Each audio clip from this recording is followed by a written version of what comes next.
pengennya sabar loh mas, tapi kok aku tangel ngomong gitu loh. Nenek saya kena itu loh, skizofrenia kayak gitu loh mas.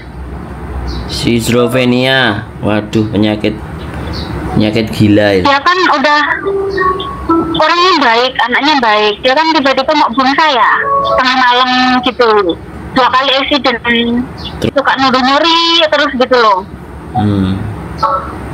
Sampai anaknya kan nggak bisa, maksudnya nggak bisa, ya tau lah anaknya. Emang mama aku kayak gitu. Terus aku bilang waktu masih kerja baru 2 bulan, tak bilang kayaknya nggak bisa guys, kamu cari yang lain. Terus kata anaknya, dia tak pindah ke rumahku katanya kan.